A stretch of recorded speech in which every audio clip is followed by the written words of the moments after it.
अस्सलाम वालेकुम नाज़रीन, मैं हूं Majid Chaudhary, voice of the day में खुशामदीद। नाज़रीन, आज हम बात करेंगे पाकिस्तान के अंदर ये जो सियासी हलचल है, ख़ास तौर पे तमाम सियासी जमात जितनी भी बड़ी पार्टियां भी इसमें शामिल हैं और छोटी तमाम जितनी भी जमातें हैं। ख़ास तौर पे अगर मौलाना फजलुर रहमान साहब के हवाले से हमने बात करते हैं तो उन्होंने एक सियासी बयान दागा। उसके बाद आज जमात इस्लामी ने खुल के इस्लामाबाद के अंदर एक प्रोटेस्ट किया और कहा कि जो इस्लामाबाद के हल्के हैं बल्कि पूरे पाकिस्तान के अंदर किस तरीके से जो है वो उनके इलेक्शन को RO ने तब्दील किया रिज़ल्ट को। ख़ास तौर पे आखिरी जो वक्त था जब 10-11 बजे तक रिज़ल्ट आ रहे थे, उसके बाद अचानक जो है उसके नताइज चेंज होना शुरू हुए। तो ये हमारे इदारे और ख़ास तौर पे जो इलेक्शन कमिश्नर है उसके ऊपर एक सवालिया निशान भी है। और पाकिस्तान के अंदर माजी में हम जब ये देखते हैं तो ख़ास तौर पे आज जो जमात इस्लामी बड़ी पुरअमन जमात समझी जाती है, आज तक कोई उन्होंने रियासत मुखालफ कोई ऐसा बयानिया नहीं दिया, लेकिन इसमें काफ़ी ऐसे भी बयानिए हम यहाँ पे TV में नशर नहीं कर सकते, लेकिन इसके अंदर जो है ना बयानात दागे गए।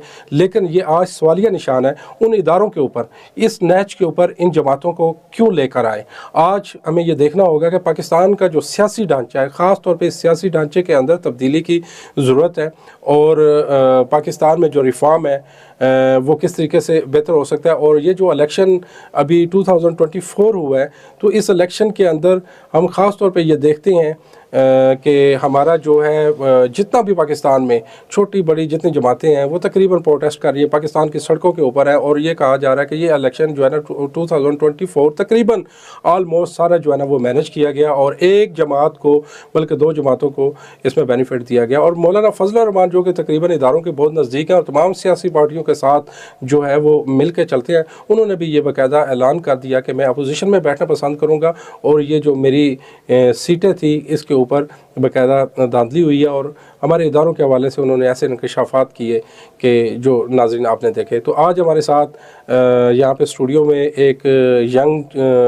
नौजवान मौजूद हैं जो कि PP41 से इन्होंने कंटेस्ट किया इलेक्शन का, और जमात इस्लामी से जो है ना इनका ग्रास रूट लेवल से तल्लक है और ये माशाल्लाह वकील भी हैं और अपने हलके के अंदर एक बड़ी इनकी शख्सियत की पहचान है। और इन्होंने जो वहाँ पे वर्किंग की है उसकी बिना पे ये आ गया है। और इनका ये कहना है कि वहाँ पे जो इलेक्शन के नताइज हैं उसके अंदर काफ़ी जो है वो तब्दीली की गई। तो हमारे साथ मौजूद है, बल्कि मैं इन्हें कहूँगा अपना तारफ़ करवाइएगा। जी सर, मियाँ साहब आप अपना पूरा नाम नाज़रीन को बताइएगा और 41 से जो इलेक्शन है जमात इस्लामी के प्लेटफॉर्म से आज आप इस्लामाबाद के अंदर हमारे स्टूडियो पे हमारे साथ मौजूद है, ये जो प्रोटेस्ट हुआ था इसमें कैसे तशरीफ़ लाए। जी बिस्मिल्लाहिर्रहमानिर्रहीम। बहुत शुक्रिया हमारे सब आवाज़ इस्लामाबाद को मैं शुक्रिया अदा करता हूँ कि आप सबसे पहले अपना सर पूरा नाम बता दीजिएगा। मैं गुजारिश करता हूँ। मियाँ अब्दुल एडवोकेट नाम है मेरा। PP41 फालिया डिस्ट्रिक्ट मंडी बहाउद्दीन से कोई कॉन्स्टिट्यूंसी से मैं इलेक्शन लड़ रहा था और बुनियादी तौर पर मेरा शुरू से ही बचपन से ही जमात इस्लामी के साथ तल्लक़ है अल्हम्दुलिल्लाह। और उसके अंदर अपना बल्दियात के इलेक्शन के हवाले से लेकर बाहर के इलेक्शन में हम कंटेस्ट करते आए हैं। तो यही मेरा मुख्तसर सा तारुफ़ है। मैं एक आम आदमी हूँ, एक मजदूर का बेटा हूँ। तो आज आप जैसा जो आम आदमी है वो इस्लामाबाद में इस्लामाबाद के प्रेस क्लब के बाहर एहतजाज कर रहा है और इदारों के ख़िलाफ़ प्रोटेस्ट कर रहा है और ये कह रहा है कि इलेक्शन के अंदर जो है वो धांधली हुई है। हालांकि आपने देखा कि पाकिस्तान की एक मखसूस जमात, तमाम लोग जो हवा चल रही थी, तकरीबन जो आज़ाद उम्मीदवार थे ज़्यादातर लोग उसके फेवर में थे, लेकिन जमात इस्लामी का क्या एजेंडा है और वो क्यों परेशान है। मैं सब देखें, हम इदारों के बारे से बात नहीं करते। इदारे तो मेरे अपने हैं ना, मेरे रियासत के इदारे हैं और उन इदारों को मेरी जमात ने खून पसीना दे के उन इदारों को बचाया हुआ है। इदारों की अगर बात करते हैं तो बांग्लादेश से दास्तान चलती है जो कश्मीर तक पहुँचती है, जिसके अंदर हज़ारों लोगों ने जमात इस्लामी कारकुनान ने अपनी जानें दी हुई हैं। इसलिए मेरे अपने इदारे हैं। हम उन चंद शख्सियात की बात कर रहे हैं जो इस्टेब्लिशमेंट के नाम के ऊपर मेरे मुल्क के ऊपर मसलत हुए हुए हैं, जो इलेक्शन इंजीनियरिंग करते हैं। उनको हम देखिए, इलेक्शन इंजीनियरिंग मियाँ साहब कैसे की जा सकती है। इलेक्शन कमिश्नर जो है ना मौजूद है, बल्कि बड़ा पुरअमन ये वैध ऐसा इलेक्शन था कि जिसके अंदर पूरे पाकिस्तान में समझे कोई ऐसा वाक़या रूनमा नहीं हुआ। हालांकि इलेक्शन में हम देखते हैं कि बड़े बड़े वाक़यात रूनमा दिन की रोशनी के अंदर पुरअमन ही रहा है। रात को जो डाका डाला गया है ना जी, रात को 8 और 9 फरवरी के दरमियान की जो रात है उसमें जो डाका डाला गया है। देखिए ना, बात कराची से शुरू करें, वो 4-5 साल वोट लेने वाला बंदा, वो MQM जिसने पूरे कराची से 1 लाख 1.5 लाख समथिंग वोट लिया है, और उसके अपने कैंडिडेट 15 हैं, उनको 17 सीटें दी जा रही हैं, और उनके मद्दे मुकाबल 1 मिलियन वोट लेने वाली जमात इस्लामी, उनकी एक सीट नहीं है। मतलब ये बात दुरुस्त है कि दिन का टाइम जो है वो स्मूथ। आप क्या समझते हैं कि अवाम के अंदर जो आपकी पजीराई थी, जो आपका बयानिया था, अवाम जो लोग थे वो आपके जो वोटर सपोर्टर थे, वाकई उन्होंने आपको इतना वोट कास्ट किया? ऑफ कोर्स, वे तो देखिए बल्दियाती इलेक्शन कराची के अंदर हुए हैं, वो गवाह नहीं इस चीज़ के, उसके उससे बड़ी एविडेंस क्या चाहिए आप लोगों को। फिर बात यह है कि हम ये तो कह ही नहीं रहे हैं, देखिए ये हमारी आला दरफी है ना, ये हमारी मेरे लीडर की हाफिज़ नईम उमर साहब की ग्रेटनेस है कि उन्होंने जो उनको सीट दी गई थी जो उनकी अपनी नहीं बनती थी, उन्होंने कहा कि ये मेरिट के ऊपर मेरी नहीं बनती है, ये PTI के हमायत याफ्ता के कैंडिडेट्स की है, मैं ये वापस करता हूं। सिराजुल हक साहब ने क्यों इस्तीफ़ा दिया?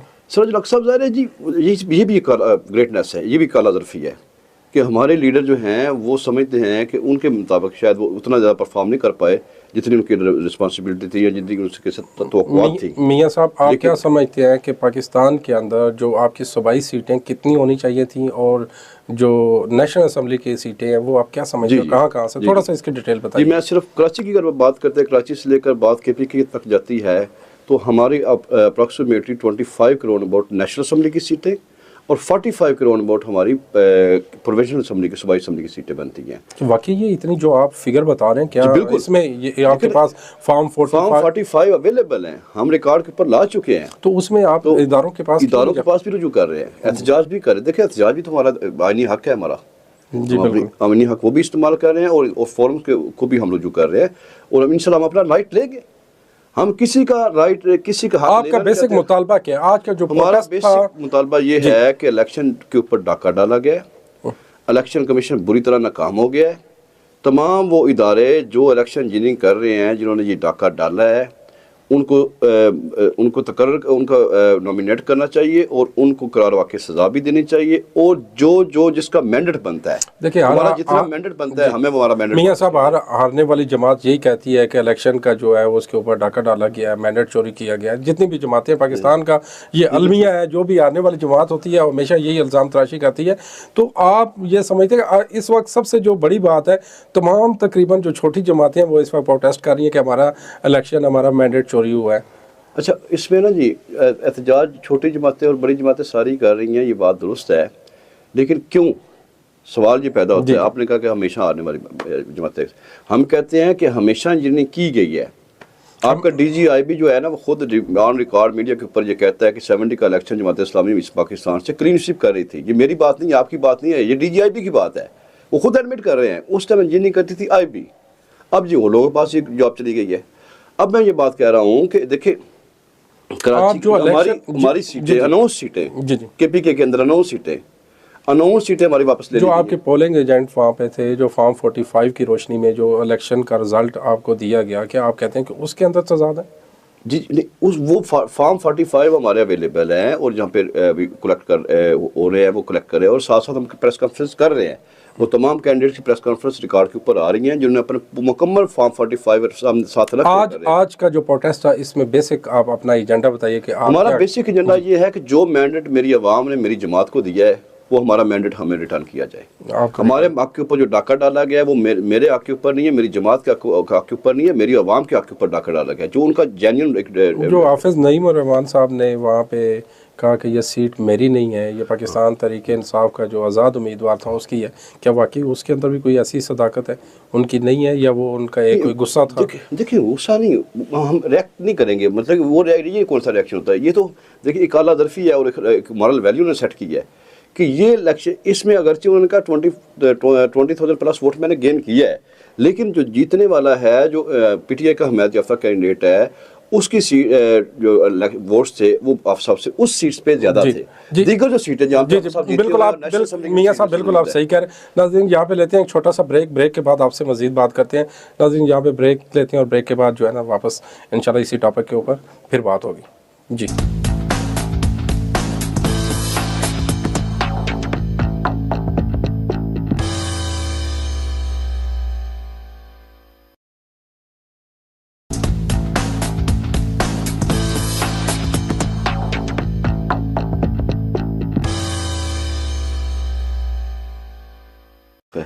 वेलकम बैक नाज़रीन। जैसा कि वक्फे से पहले बात कर रहे थे, मियाँ अब्दुल रऊफ साहब हमारे साथ मौजूद हैं PP41 से। जी मियाँ साहब, ये बताइएगा PP41 के अंदर ग्रास रूट लेवल के ऊपर कितनी जमातें वहाँ पे इलेक्शन लड़ रही थी और कौन सी जमात ज़्यादा स्ट्रांग थी, और आपका अपने हल्के के अंदर ख़ास तौर पर जो जमात इस्लामी है, लोगों के दरमियान आपकी क्या वहाँ पे राय है और लोग क्या समझते हैं कि जमात इस्लामी पाकिस्तान के अंदर कोई इनकलाब लेके आ सकती है या कोई ऐसा सिस्टम लेके आ सकती है जिससे मुल्क की इकानमी और मुल्क को जो दरपेश मसाइल हैं इससे छुटकारा हासिल किया जा सकता है? जी, मैं गुजारिश करता चलूँ कि वहाँ पे एक तो सारी पॉलिटिकल पार्टीज़, पीपल पार्टी, मुस्लिम लीग नून और PTI के हमायत याफ्ता जमात इस्लामी लबैक सारे लोग इलेक्शन कॉन्टेस्ट कर रहे थे।